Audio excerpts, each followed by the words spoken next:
Hari setelah lingsiri sendiri, jadi mulai pagi hari kita disunahkan untuk siwakan. Siwakan mulai pada subuh, ya kan ini dia poso, ya. Tapi nek dalu mulai pada maghrib saat terasi atau subuh nek katung iya kita betul poso siwakan itu disunahkan. Nek kanggo tiyang sing boten poso siwakan iku dipun sunahake. Tiap terutama nek badhe salat, terutama nek badhe maos Al-Qur'an. Biasanya nganggo kamu kayu siwak, nek boten nganggo kayu siwak, siwakan sakit nganggo serban atau nganggo pucuke klambi. Ini besar siwakan. Dan nek kanggone wong sing poso Ramadan kados ngeten iki utawa sing poso sunah, terutama sing poso wajib nggih. Kanggone wong sing poso, di poso wajib, di poso sunah, terus ngeten iki mulai di batu duhur, batu jamal itu matahari sudah lingsir ke arah barat. Jadi setelah waktu istiwa, waktu matahari berada tepat di atas matahari, kemudian geser ke barat. Nah setelah geser seperti ini, kesunahan siwakannya sudah tidak ada. Berarti yang disebutkan ini betul-betul kesunahan siwakan anggap tiap kita poso. Jam berarti jadi 3 jam 1, 2, 3, 4, 5, 6 sampai buka, jam 1 siang sampai buka itu kesunahan siwakan pun betul-betul.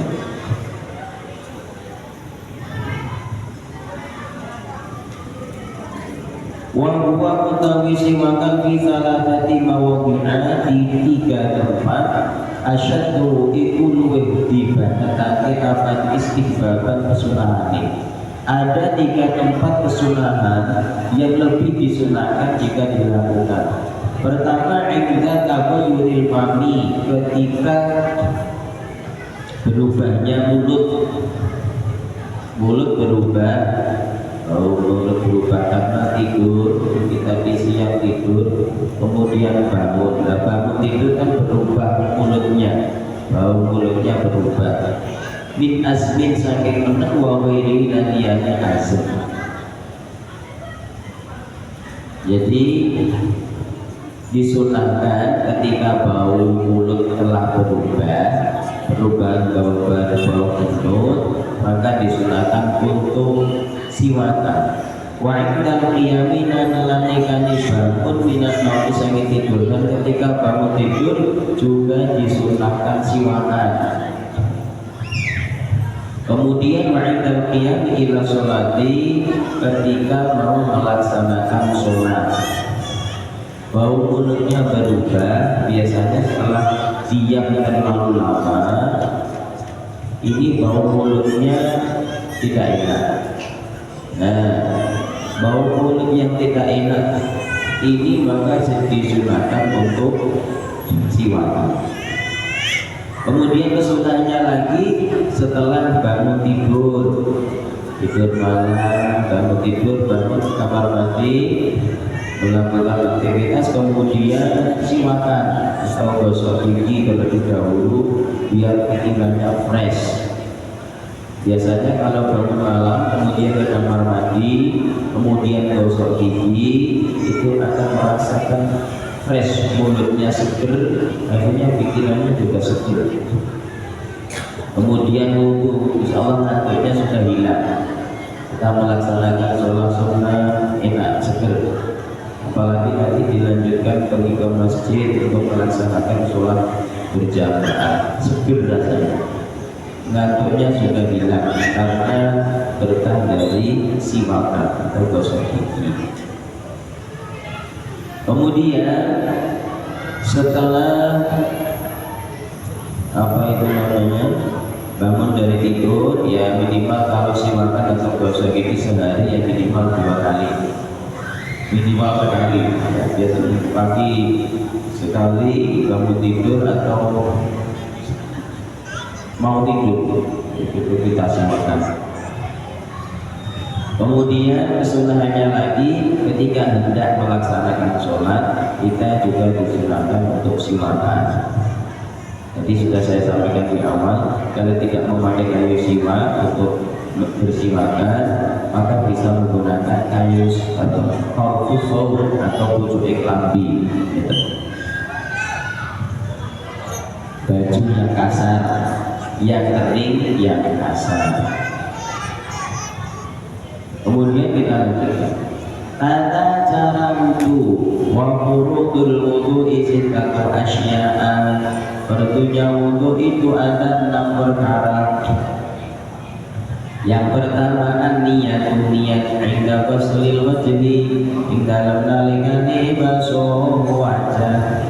Fardunya wudu ada 6. Yang pertama niat ketika basuh wajah. Jadi ketika wudhu biasanya kita mencuci tangan terlebih dahulu, membersihkan kotoran-kotoran yang ada di bawah kuku, kita bersihkan. Maka dilihat kalau di bawah kuku ada kotoran-kotoran hitamnya, itu dibersihkan terlebih dahulu. Setelah dibersihkan kotorannya, kemudian melaksanakan wudhu, dicuci tangan dulu. Setelah tangannya dicuci maka biasanya niat nawaitul wudhu'a bi raf'il hadatsil asghari fardhan lillahi ta'ala atau lillahi ta'ala.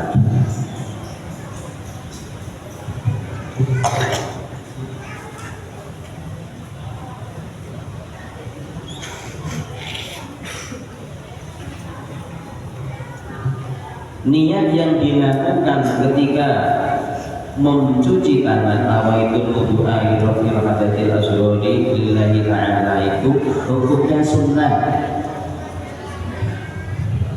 Nah yang perlu adalah ketika membasuh wajah. Adapun niat yang dilafalkan itu untuk membantu hati supaya fokus dalam niatnya. Nawaitul wudu'a lirafil hadatsil asghari fardhan lillahi ta'ala. Ketika membasuh wajah dalam hati niat wudu untuk menghilangkan hadas kecil, diratakan ke wajah seluruhnya, anggota wajah yang wajib dibasuh ketika wudu. Kemarin sudah saya sampaikan tempat tumbuhnya rambut ini sampai ini, kemudian ini, kemudian lengan, kemudian sampai bawah janggut terkena semua. Adapun yang memiliki jenggot, di sini tidak ada yang punya jenggot yang kekal, memiliki jenggot yang lebat, itu cukup digini-ginikan saja di sela-sela ini. Yang pertama, niat ketika membasuh wajah, niatnya dalam hati. Jadi satu aktivitas, jadi ketika basuh wajah niat di situ. Terus yang kedua ghuslul wajhi dan basuh wajah. Walaupun tadi sudah dikatakan niat ketika basuh wajah, tapi urutannya itu niat dulu. Walaupun prakteknya niat dibersamakan dengan membasuh wajah. Nah, tapi hitungannya niat kemudian membasuh wajah satu kali.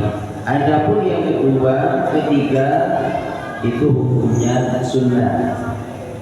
Basuh wajah dengan niat, setelah selesai ambil air lagi 2, ambil lagi dibasuhkan 3.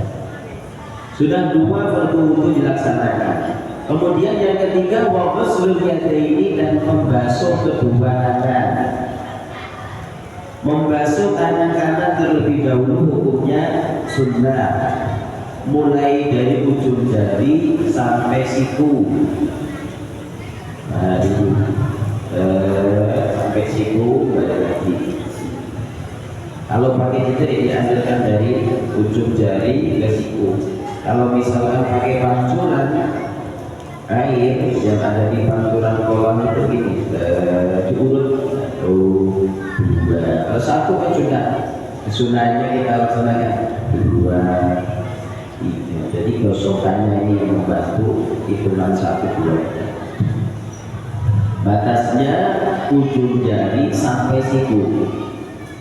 Kalau ibu-ibu harus dibuka lengannya. Kalau bapak-bapak yang lengannya panjang maka dilinting sampai sini, ya, dilinting atau dilipat sampai sini. Kalau yang lengan pendek ya cukup dipasukkan saja, nggak usah dilipat, diantisipasi supaya nggak basah saja. Termasuk yang kiri sama. 1, 2, 3. Oke, 2. Waktu sebelumnya dari ilal marfaqaini ilal mirfaqaini sampai kedua siku. Yang selanjutnya wamasku ba'di ra'si dan musab sebagian kepala. Musab sebagian kepala. Kalau basuh itu dipancurkan airnya. Kalau kemarin kita sampaikan kalau misalkan menggunakan itu ya biur basuh. Nah yang keempat adalah mengusap sebagian kepala. Wamasku ba'di ra'si. Praktek mengusapnya berarti ambil air, kemudian airnya dibuang. Ambil air dibuang, kemudian diusapkan di sebagian kepala. Ada yang seperti ini, 1, 2, ambil lagi dibuang, 3, ambil air dibuang, 3. Atau yang sunahnya ambil air dibuang ini.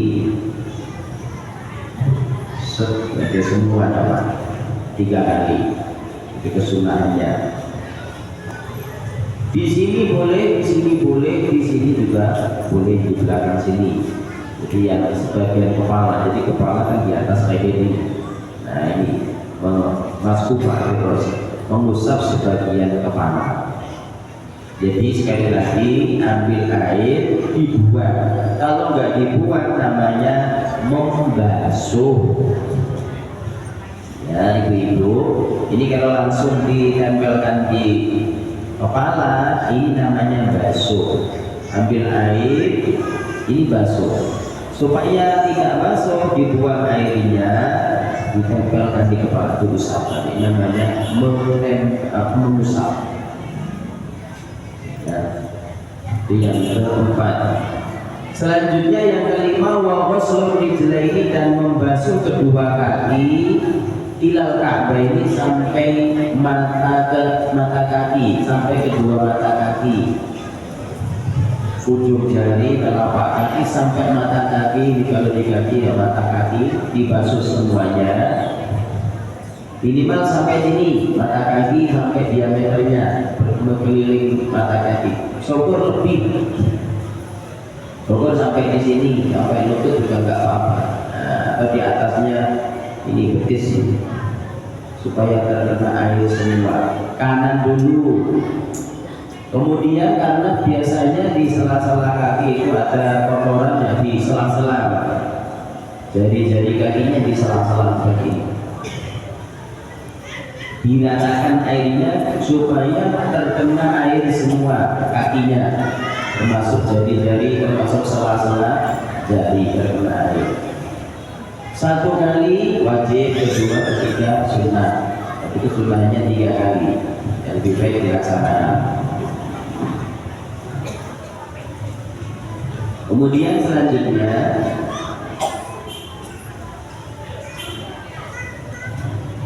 kiri, setelah kanan, kiri tayamun, kanan dulu, kemudian kiri. Diusahakan kanan dulu, baru kiri. Tidak asal-asal hampir dicuri aja, ya. Kita ambil kesunahannya wudhu. Kemudian yang keenam, wa tartibu ala ma dzakarnahu.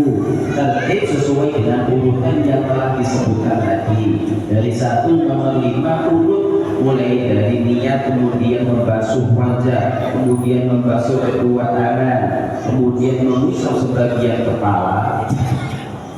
Dilanjutkan dengan membasuh kedua kaki, urut, tidak boleh tangan dulu, membasuh tangan dulu, kemudian kepala, kemudian kaki. Tidak urut, tidak boleh, harus urut sesuai dengan urutannya tadi. Nah ini kalau tidak mengaji, tidak ikut ngaji, yang nggak tahu urutannya wudhu, sebenarnya yang lauk, hijau tangan, hijau sikil, nggak tahu mana urutannya. Jadi fardunya wudhu yang keenam harus urut. Di sini bahasanya tertib. Sekali lagi, mulai dari niat dibersamakan ketika membasuh wajah, kemudian yang kedua membasuh wajah, yang ketiga membasuh tangan, yang keempat mengusap sebagian kepala, yang kelima membasuh kedua kaki mulai kanan belok kemudian kiri, yang terakhir tertib atau urut. Kalau nggak urut nggak boleh. Misalkan dalam basuh wajah airnya habis di kolam sini habis, kemudian pindah di kolam yang baru sana belakang.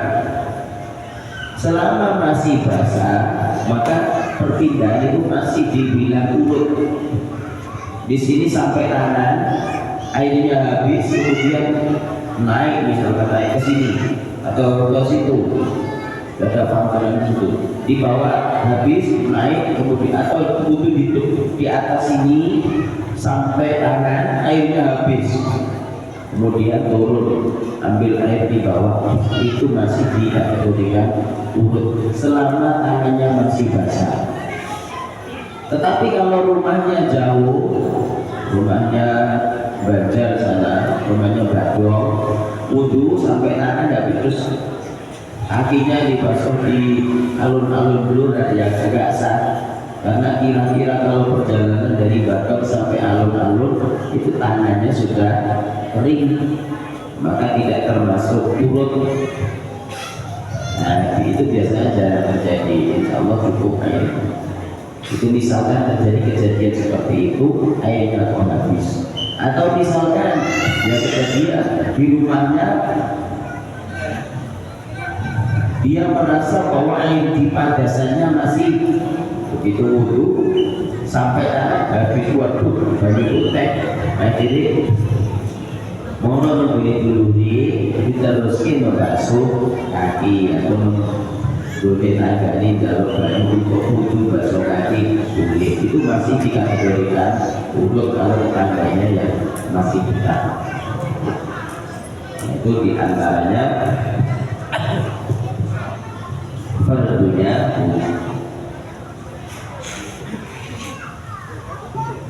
Kita lanjut Bang. Nah, biasanya wudhu ada basuh telinga, ada usap telinga, ini kok disebutnya ya nanti untuk mengusap telinga itu termasuk sunnahnya wudhu. Oke.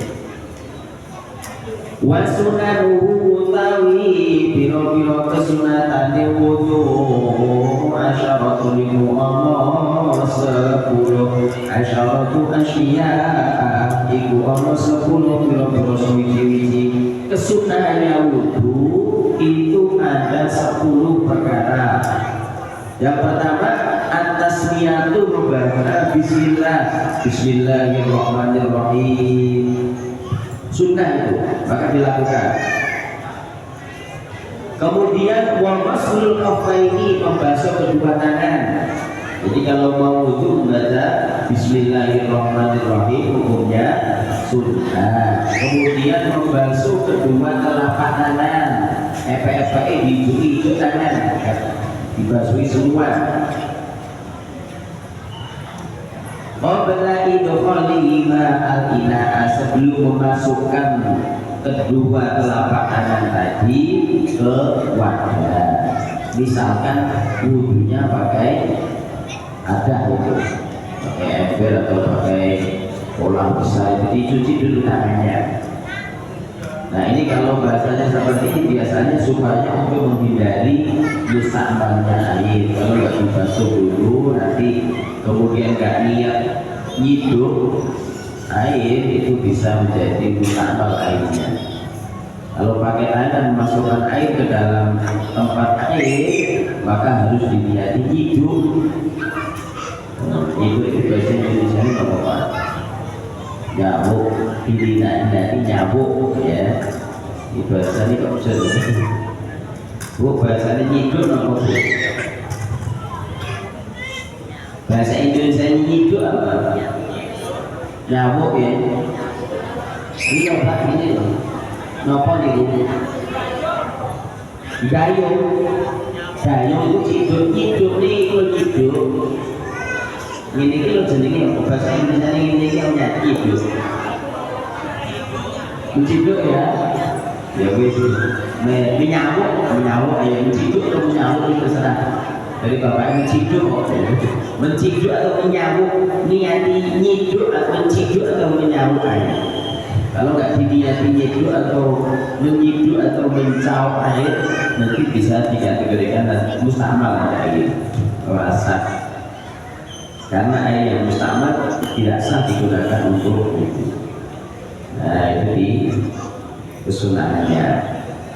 Tapi biar prakteknya kan pakai pancuran. Sekarang sudah masjid-masjid musola sudah pakai pancuran semua. Ya udah, prakteknya ya Bismillahirrahmanirrahim, kemudian mencuci tangan, mencuci tangan ini.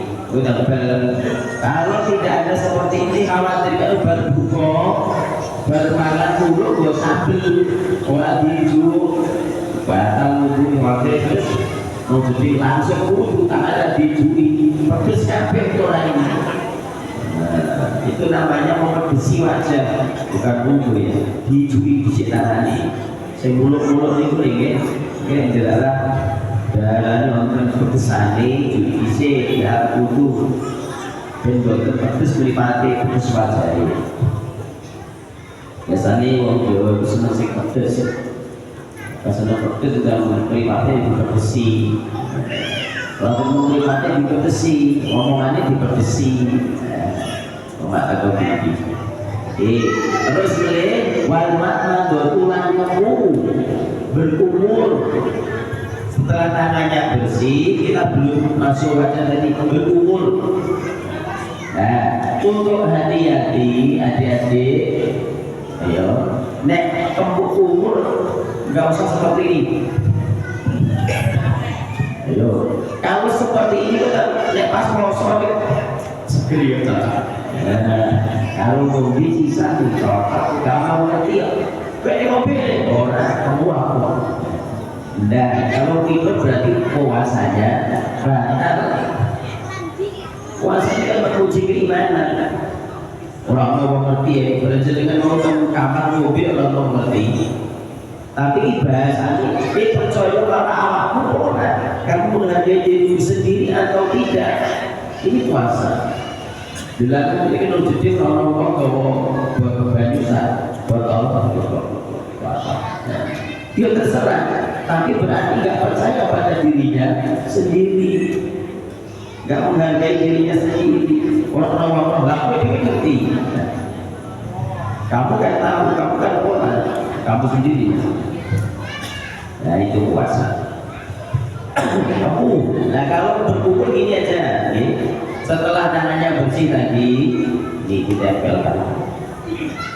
Nah, ini kan cukup insya Allah. Enggak insya Allah cukup. Cukup itu kamu. Biasanya nanti setelah makan banyak sisa-sisa makanan yang menyempit, yang menempel di sela-sela gigi. Biasanya 3 kali kita sudah bisa membersihkan. Misalkan tidak dikumur-kumur, yang nempel di gigi nanti ketika sholat biasanya muncul. Nek boten dikemoni pas Allahu Akbar baru wudhu sholat biasanya ilane keliling. Oh, ono selilit iki berbahani Pak. Enak ya. Bila dia batal sholatnya. Lah untuk antisipasi nanti kalau ada selilit di gigi, selilit itu apa Pak? Selilit itu apa? Bahasa Indonesia ini selilit apa Pak? Selilit ya. Kalau ada selilit yang menempel di gigi itu orang tadi sholatnya nggak khusyuk, nggak mendengarkan bacaan imam, malah keliling-keliling mencari sisa-sisa makanan yang ada di sela-sela gigi atau selilit tadi. Dikumur-kumur 3 kali, habis lagi, ini aja, ya. Terus wal istinsyakur lagi sebanyu hidung. Kalau bisa bareng pas wudu, pas minum. Jadi masuk ke dalam air, masuk ke dalam mulut, juga masuk ke dalam hidung. Yang ke mulut kumur, kemudian yang masuk ke hidung istinsyak atau ya istinsyak ya sebanyu hidung, terus disemprotin. Nek mau dilepeh, nek hidungnya disemprotin. Terus kesunahannya lagi wamasku ba'dami roksi, dan mengusap seluruh kepala. Tadi wajibnya wudhu adalah mengusap sebagian, ambil air dibuat diusap nek abe, ambil air dibuat sebuah abe terseger. Caranya kalau usap dibuat dulu nih Bapak Ibu ya, dibuat dibuat. Kalau nggak dibuat namanya basuh. Kali lagi saya sampaikan lagi, usap. Nah yang mengusap seluruh wajah, seluruh kepala ini hukumnya sunnah. Kemudian kesunahannya lagi wamasku udhunaini, dan usap kedua telinga. Usap kedua telinga, ambil air, dibuang airnya, diusapkan ke telinga. 1, ambil lagi, 2, ambil lagi, buang, 3. Ini untuk yang anggota dalam, daun telinga yang sebelah dalam, yang ini daun telinga yang luar. Jadi usahakan daun telinga yang dalam, kemudian ada lipatan-lipatan yang ada di telinga itu terkena air semua, diusap semua. 1, ambil lagi, 2, 3. Kemudian yang kiri ambil 2, 1, ambil lagi, 2, ambil lagi, 2, 3. Sunnah. Atau misalnya langsung kedua sekalian boleh, tapi tidak mendapat kesunahan yang kanan dulu. Ambil air, dibuang, 1, 2 bersama. Tuh ya. Dilanjutkan wamas udhunaini dhahirihima wa batinihima. Jadi sudah saya sampaikan ya, daun telinga yang dalam yang luar semuanya berusaha. Usahakan kalau basuh dan rusak telinga tidak seperti ini loh. Perhatikan, ambil air, terutama kalau puasa seperti ini kondisi sabuk seperti nanti airnya masuk ke telinga. Kalau airnya sampai masuk ke telinga batal puasanya. Makanya dibuang dulu, ambil air dibuang, masuk sini. Sekali lagi kita putra di jenengan atau dulu dia atau taganya tidak butuh kok diwarai sih, bener gini mas, itu gini, dulu sapi, terutama nih pas poso nih kak, poso telinga disapu air kan berarti belum telinganya kelebon banyu, nah gitu ya. Bimain jadidin, dengan air yang baru, ambil maksudnya bimain jadid, air yang baru ambil dibuang lagi. Kemudian watahlilul lihyati, nyela-nyelani jenggot. Nyela-nyelani jenggot maksudnya yang punya jenggot ini tidak ada yang jenggotnya yang lebat ya, itu disela-selani gini-gini ya. Digosok-gosok supaya airnya masuk ke dalam. Karena kalau jenggotnya tebal, budiknya tebal, jadi air nggak sampai ke dalam. Ya supaya ke dalam ini selatan, usap-usap ini. Ya. Nah, al-katati yang keseluruhan tahlil asobi ini ada ini, kemudian menyela-nyela jari-jari kedua tangan. Ketika membasuh tangan, jari-jari tangannya sela-sela. Kemudian warna ini dan kedua kaki, sela-sela tangan dan sela-sela jari kaki, semua di sela-selani, dikosoi. Waktu taqdimul yumna dan mendahulukan yang kanan alal yusra daripada yang kiri, kanan terlebih dahulu, baik mulai dari tangan kanan dulu, baru tangan kiri, kemudian telinga kanan dulu, baru telinga kiri, kemudian kaki kanan dulu, baru kaki, itu kesunahannya. Kemudian watoharatul salatan, susucinya dilaksanakan 3 kali itu termasuk kesunahannya. Terus selanjutnya kesunahannya adalah nuli atau urut, bariki, berwajah, tangan, bertangan, kepala, kemudian kesunahannya telinga, setelah selesai telinga kedua kaki, yaitu urutannya. Jadi urut itu termasuk kesunahan urut. Ini sudah jam 5.51, kita akhiri dengan hamdalah dari sama-sama. Alhamdulillahirabbil alamin. Bukannya sampai berapa mana? Belum pun betul. Allahumma laka sumtu wa bika amantu wa ala rizqika amtartu bi rahmatika ya arhamar rahimin. Allahumma barik lana fima razaqtana wa qina adzabannar. Amin. Makatan kiranya kumpul belum aku tidak ada pada ibu. Wassalamualaikum warahmatullahi wabarakatuh.